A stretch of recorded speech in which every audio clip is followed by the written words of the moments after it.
రాష్ట్రంలో ఎమ్మెల్సీల నియామకంపై తెలంగాణ హైకోర్టు ఇచ్చిన ఆదేశాలపై స్టే విధించింది సుప్రీంకోర్టు. తదుపరి ఆదేశాలు ఇచ్చే వరకు హైకోర్టు ఆదేశాలపై స్టే ఉంటుందని తీర్పునిచ్చారు జస్టిస్ విక్రమ్నాథ్ ధర్మాసనం.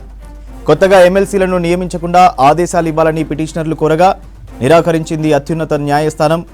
కొత్త ఎమ్మెల్సీల నియామకాన్ని అడ్డుకుంటే గవర్నర్ ప్రభుత్వ హక్కులను హరించినట్లే అవుతుందని తెలిపింది.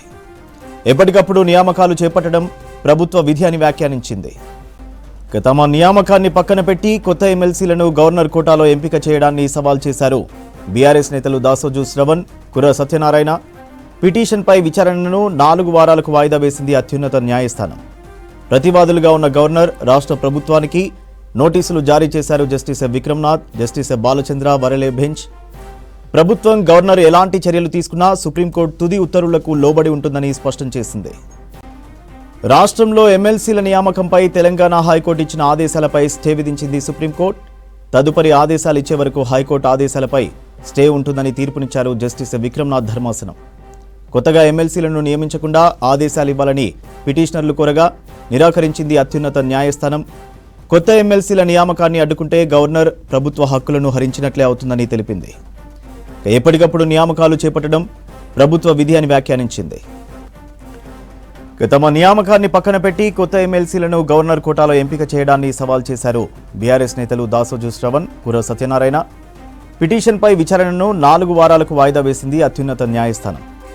ప్రతివాదులుగా ఉన్న గవర్నర్ రాష్ట్ర ప్రభుత్వానికి నోటీసులు జారీ చేశారు justice Vikramnath, justice Balachandra Varale bench. ప్రభుత్వం గవర్నర్ ఎలాంటి చర్యలు తీసుకున్నా సుప్రీంకోర్టు తుది ఉత్తర్వులకు లోబడి ఉంటుందని స్పష్టం చేసింది. రాష్ట్రంలో ఎమ్మెల్సీల నియామకంపై తెలంగాణ హైకోర్టు ఇచ్చిన ఆదేశాలపై స్టే విధించింది సుప్రీంకోర్టు. తదుపరి ఆదేశాలు ఇచ్చే వరకు హైకోర్టు ఆదేశాలపై స్టే ఉంటుందని తీర్పునిచ్చారు జస్టిస్ విక్రమ్నాథ్ ధర్మాసనం. కొత్తగా ఎమ్మెల్సీలను నియమించకుండా ఆదేశాలు ఇవ్వాలని పిటిషనర్లు కోరగా నిరాకరించింది అత్యున్నత న్యాయస్థానం. కొత్త ఎమ్మెల్సీల నియామకాన్ని అడ్డుకుంటే గవర్నర్ ప్రభుత్వ హక్కులను హరించినట్లే అవుతుందని తెలిపింది. ఎప్పటికప్పుడు నియామకాలు చేపట్టడం ప్రభుత్వ విధి అని వ్యాఖ్యానించింది. డీటెయిల్స్ సత్యం అందిస్తారు. సత్యం, ఎమ్మెల్సీల నియామకంపై సుప్రీం కామెంట్స్ ఏంటి?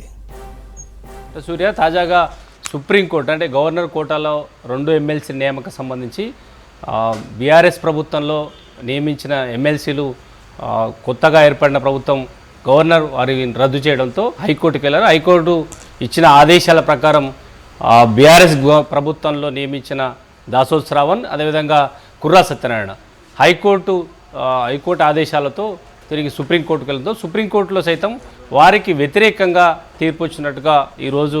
ఎందుకంటే ఒకసారి రాష్ట్ర ప్రభుత్వం కొత్త మంత్రివర్గంలో కొత్త పేర్లు ప్రతిపాదించాలంటే గతంలో ప్రతిపాదించిన పేర్లు కాకుండా వాటిని రద్దు చేయడానికి మళ్ళీ మంత్రివర్గంలో కొత్త పేర్లు ప్రతిపాదించి కొత్తగా నియమించుకోవచ్చని హైకోర్టు ఇవ్వడంతో ఇక ఈసారి ఇటీవల జరిగిన రాష్ట్ర కేబినెట్ సమావేశంలో కోదండరాం అదేవిధంగా అమీర్ అలీ ఖాన్ ఇద్దరిని మరోసారి కేబినెట్ గవర్నర్ కోటా ఎమ్మెల్సీలుగా నియమించాలని ప్రతిపాదిస్తూ కేబినెట్ తీర్మానం చేసింది. ఇక వారిని అధికారికంగా గవర్నర్ ఆమోదించిన తర్వాత ఎమ్మెల్సీలుగా నియమించే అవకాశం ఉంది. అయితే గతంలో నియమించిన అంటే బీఆర్ఎస్ ప్రభుత్వంలో నియమించిన దాసోజు శ్రావణ్ అదేవిధంగా కుర్రా సత్యనారాయణ ఇద్దరు హైకోర్టు, ఆ తర్వాత సుప్రీంకోర్టుకు వెళ్ళడంతో సుప్రీంకోర్టు సైతం ఇటు గవర్నరు రాష్ట్ర ప్రభుత్వం నియమిస్తే వారి గౌరవాన్ని తగ్గ విధంగా అంటే రాజ్యాంగం ప్రకారం వారి హక్కులను కోర్టు ఆపలేదంటూ కూడా సుప్రీంకోర్టు చెప్పింది. దీని ద్వారా సుప్రీంకోర్టు ఇచ్చిన ఆదేశాల ప్రకారం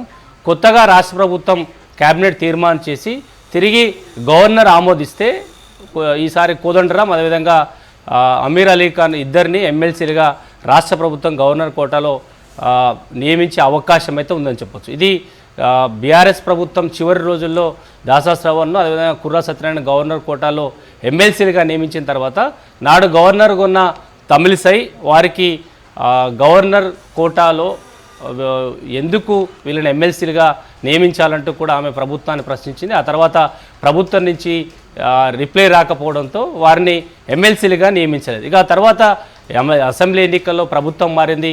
కొత్తగా గవర్నర్ ఎమ్మెల్సీ ఎన్నికల కోటాల్లో కొత్త ప్రభుత్వం ఇద్దరిని కోదండరాంని అదేవిధంగా అమీర్ అలీ ఖాన్ని అభ్యర్థులుగా అనొచ్చడంతో గతంలో ఉన్న దాసోజు శ్రావణ్, కుర్రా సత్యనారాయణ హైకోర్టుకు వెళ్ళారు. కోర్టు కొత్తగా మంత్రివర్గంలో మళ్ళీ పాత ప్రతిపాదన రద్దు చేసి కొత్త అభ్యర్థి పేరు ప్రతిపాదించాలని సూచించడంతో ఇక ఈ రేవంత్ రెడ్డి ప్రభుత్వం, కాంగ్రెస్ ప్రభుత్వం కోదండరామ్ను అదేవిధంగా అమీర్ అలీ ఖాన్ను ఇటీవల మంత్రివర్గ సమావేశంలో గవర్నర్ కోటా ఎమ్మెల్సీలుగా ఆమోదించాలంటూ గవర్నర్కి ప్రతిపాదన పంపారు. ఇక వీళ్ళు సుప్రీంకోర్టుకు వెళ్ళడంతో సుప్రీంకోర్టులో కూడా ఈరోజు స్టే విధించడానికి నిరాకరించింది ఇప్పుడు తాజాగా ఉన్న ప్రభుత్వం. అదేవిధంగా గవర్నర్ నిర్ణయాన్ని ఆపాలంటూ దాసో శ్రావణ్ తరపు న్యాయవాది ప్రతిపాదించడంతో అలాంటి ప్రతిపాదనను మేము స్టే విధించలేమని సుప్రీంకోర్టు చెప్పడంతో ఇక రాష్ట్ర ప్రభుత్వానికి కొత్త గవర్నర్ కోటా కింద అభ్యర్థులు ఎమ్మెల్సీలను నియమించుకునే అవకాశం అయితే సుప్రీంకోర్టు ఇచ్చిందని చెప్పొచ్చు.